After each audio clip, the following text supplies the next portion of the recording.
जी बिस्मिल्लाहिर्रहमानिर्रहीम। अस्सलाम वालेकुम डियर स्टूडेंट्स, उम्मीद है कि आप सब लोग खैरियत से होंगे। आज की इस वीडियो में हम Pakistan studies for ADP third semester के एग्ज़ाम के हवाले से कुछ इंपॉर्टेंट टॉपिक्स को डिस्कस करेंगे कि एग्ज़ामिनेशन पॉइंट ऑफ व्यू से जो आप लोगों की कंटेंट लिस्ट है उसमें कौन कौन से ऐसे टॉपिक हैं जो कि आप लोगों के पेपर में आ सकते हैं, तो इनको आप लोगों ने अच्छे से प्रिपेयर करना है। सबसे पहले कायदे-ए-आज़म के 14 नुकात, ये हम बचपन से ही पढ़ते आ रहे हैं।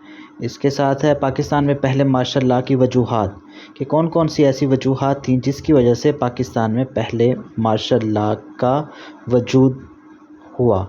इसके बाद है आइन जो हमारे हैं, इसमें 3 आइन हैं, 1956, 1962 और 1973 के आइन की खसूसियात और ये आइन क्यों बने, इनके पीछे वजूहात क्या थीं। 1956 से पहले 1938 का एक एक्ट था जो कि इंडियन एक्ट के नाम से मशहूर था, वही लागू था, लेकिन बाद में इस नज़रिया एक ज़रूरत था कि मुल्क के अंदर कोई एक आइन और कानून होना चाहिए, जिसके ऊपर काम किया गया और 1956 का आइन बना। फिर उसमें कुछ तरामीम की गई जो कि 1962 का आइन कहलाया और उसके बाद फिर इन दोनों आइन में तरामीम करके 1973 के आइन को कायम किया गया। इसमें चंद एक पॉइंट्स हैं जो कि एक दूसरे से अलग करते हैं, बाकी आप लोग एक को भी प्रिपेयर करेंगे तो बाकी खुद ब खुद ही प्रिपेयर हो जाएंगे। उसके बाद है करारदाद मकासद, पाकिस्तान की सकाफ़त और कौमी ज़बान। पाकिस्तान की सकाफ़त में क्या क्या चीज़ें शामिल हैं और कौमी ज़बान, जिसमें हमारे इलाकाई ज़बानें भी आ जाएगी और कौमी ज़बान भी आ जाएगी। पाकिस्तान में होने वाली फ़सलें कौन कौन सी हैं। पाकिस्तान के वस्त एशियाई रियासतों के साथ ताल्लुकात, कि हमारी जो एशियाई रियासतें हैं उनके साथ पाकिस्तान के ताल्लुकात कैसे हैं। इसके बाद जो एक और इम्पोर्टेंट टॉपिक है वो है तवानाई के वसाइल। आजकल जैसे आपको मालूम है कि तवानाई में बहुत ज़्यादा पीछे हैं हम, तो उसके हवाले से भी यहाँ पे क्वेश्चन बन सकता है। इसके साथ साथ पाकिस्तान की बरामदात और दरामदात, जो चीज़ें हम बाहर से मंगवाते हैं और जो चीज़ें हम खुद बाहर भेजते हैं, उसके हवाले से भी क्वेश्चन बन सकता है। इसके बाद एक और इम्पोर्टेंट टॉपिक है जो कि पिछले दिनों में सर फहरिस्त रहा, मीडिया की ज़िन्नत भी रहा, जिसमें है आलूदगी और उसकी इकसाम। आलूदगी की कौन कौन सी इकसाम है। फ़ज़ाई है, इसमें आबी है, बाकी ज़मीनी है, शोर की आलूदगी हो गई। तो ये आलूदगी की मुख्तलिफ़ इकसाम के बारे में भी क्वेश्चन आ सकता है। अब इसमें एक और इम्पोर्टेंट जो है एक पूरा हिस्सा है आपकी पाकिस्तान स्टडीज़ के अंदर, जिसमें है रियासत बहावलपुर। उसके बारे में क्वेश्चंस आ सकते हैं, जिसमें से रियासत बहावलपुर की तालीमी इस्लाहात।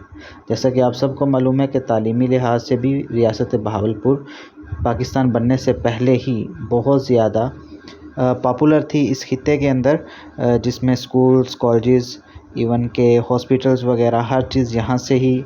अगर आप लोग बहावलपुर में रहते हैं या आप लोगों ने विज़िट किया यहाँ की तालीमी जितनी भी इमारतें हैं, तो वहाँ से भी हमें इस चीज़ की कदो-क़ामत का अंदाज़ा होता है। उसके बाद है मौलवी रहीम बख्श की खिदमत। मौलवी रहीम बख्श एक ऐसा फ़िगर है जो कि नवाब सादिक जो कि छोटे थे उस एज में, तो उनकी जगह पर जो नवाब बने थे उनका नाम मौलवी रहीम बख्श था और उन्होंने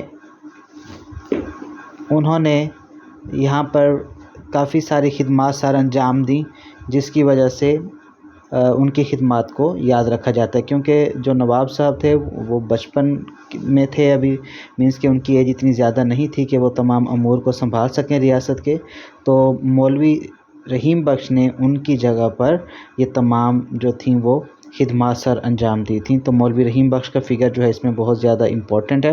रियासत बहावलपुर के अदवार, रियासत बहावलपुर के कौन कौन से अदवार रहे हैं।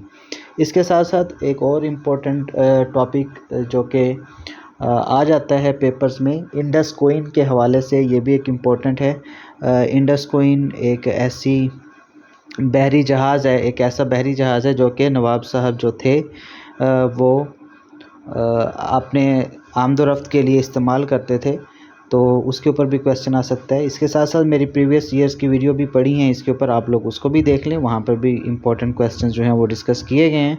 अगर आप लोग इन टॉपिक्स को अच्छे से प्रिपेयर कर लेते हैं तो आप लोगों का पेपर अच्छे से हल हो जाएगा।